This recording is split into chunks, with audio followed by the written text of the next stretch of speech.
in the first 3 days, they killed 100 Jews in our city. They mutilated them. It was terrible. Then, after a few days, the Germans took over. They made a selection.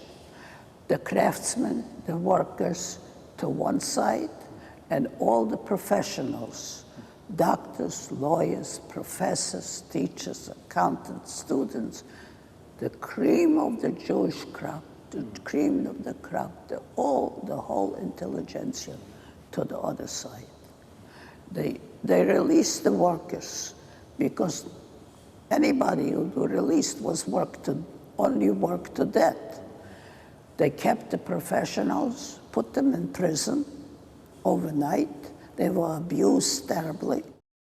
They took them to the forest, and we heard machine gun work.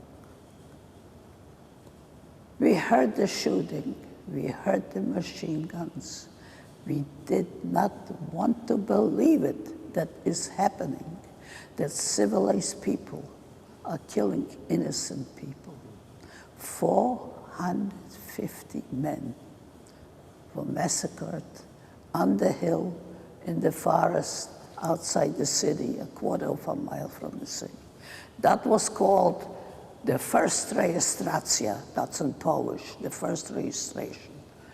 It was the first massacre in our city. That morning, when we were arrested, we were all at home. My mother had gone out to go shopping early in the morning. You know, in Europe, you shopped almost every day for food. Besides, there was rationing, okay? And Jews got less. If there was anything special on the ration card, you wouldn't get that as a Jew. She went out to shop, and she met a relative, a young man, and he told her, you know, we are going to be arrested and deported today. And she said to him, you must be crazy. When we got to the camp, our first thing was, will our families know what happened to us and where we are? That was the biggest thing, okay? It was very traumatic. And will the world know what happened to us? Well, the world found out very quickly. Our families found out very quickly. I remember the Germans marching through our town. They immediately took over all the public buildings. They gave orders to the Hungarian government and the Hungarian army. And immediately, they began issue orders against the Jewish population. One morning, at daybreak, SS troops came into the ghetto. They aroused us from our sleep. It says, everybody out with all your belongings, line up on the street. Well, we lined up on the street. The old and the sick who couldn't walk were put on horse-drawn buggies, and they marched us outside of town to an old brickyard. And as we are marching through the town, we looked very pitiful group of people. The townspeople were lined up on the street, and they were laughing, they clapping catcalls. They were glad to get rid of their Jewish neighbors. From our town of Debrecen, 3 long trains were dispatched for over 10,000 Jews, 12,000 Jews. Now, the first train where we were on went to Austria. The 2 other trains from our town went straight to Auschwitz, where they were killed the same day. I'd gone to bed, and I was asleep. And all of a sudden, I woke up. My mother was sitting on my bed, and the whole bed was shaking. and the room was like there was sunshine. I said, what's happening, what's happening? So she told me the synagogue is burning. And I wanted to run to the window and she wouldn't let me. Anyways, I think we were very fortunate because my grandmother, my aunt, the older aunt that lived with us, were only 3 women. They didn't touch us, but they touched everybody where there were men. Firstly, they arrested all the men, and they broke everything they could. That was the beginning of the end. But nobody would have thought that it would be as bad as it turned out to be. Anyways, we tried to get out. We made applications, I don't know to how many countries, to get visas. From Australia to Cuba to everywhere. Nothing helped. The number we had for the United States was much too high. There was an action to take all the children out. So my aunt said, where my child goes, I go. Then my grandmother said, where my child goes, I go. And that was it. They took them out, they put them on the train. They don't even know if the train ever left or what happened. But it's possible that they were gassed in the train or shot in the train or what have you. I knew that I wasn't going to see them, my family, again. I don't know where it came from. There was no hope. You get off the train, and this is when they inspected the immigration and the tax people. But they were all SS officers. It wasn't civil servants. So when it came to my turn to open my valise, he looked through it, making always these comments of dirty, filthy Jew. Never said to me, Fabian, what have you got here? You're a Jew pig. What have you got here? Jew pig, Schweinejud. You know? I took it. What am I going to do? Get insulted? And he came across my bag with twill in it. At that time I was 14 and a half. And he said, what is this? It's twill that you put on every day when you pray. I tried to explain to him. But what do you do with this thing when you pray? I put it in my arm and my head. Well, can you give me a good German word for it, he says to me. I said quickly, I said, Gebetriemen, prayer straps. Well, all right. He says, oh, that's what you do? Well, I'm sending you, you wouldn't need it.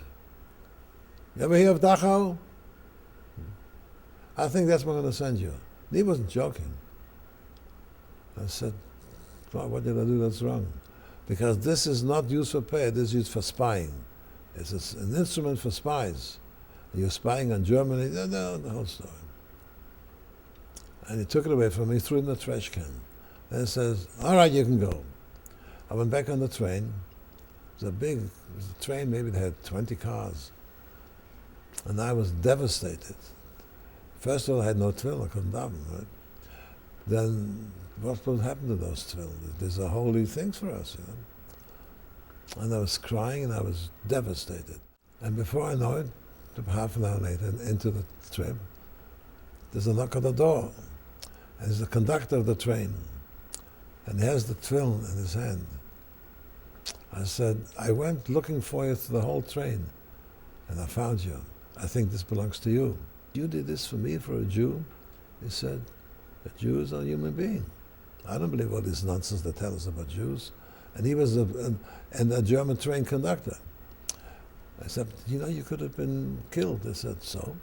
Sometimes you do things that are dangerous because it's the right thing to do. I never forget this man. When I came to Auschwitz, we were all naked in a big room. It was January. We were shaved, everyone. My friend didn't recognize me. I sat next to my girlfriend and she started looking and screaming, Hanka, where are you? And I said, Terenia, I am next to you, right here. She didn't recognize me because, it was very hard. Then we got the tattoo, and this was made a point by point with a needle, and fresh, and naturally, each time she make a point, it's painful, like you put a needle in you. And I was screaming, and she said, don't scream because this is nothing. Worse things waiting for you. Was also an inmate, but she wasn't Jewish, so she was the power about me.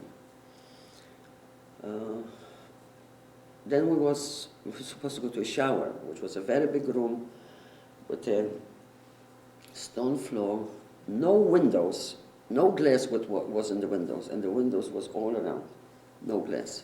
It was January. So after the cold shower, no towels to be dry with, we went back to back with each other to just keep warm and get dry. Then we went to a big room where it was clothes.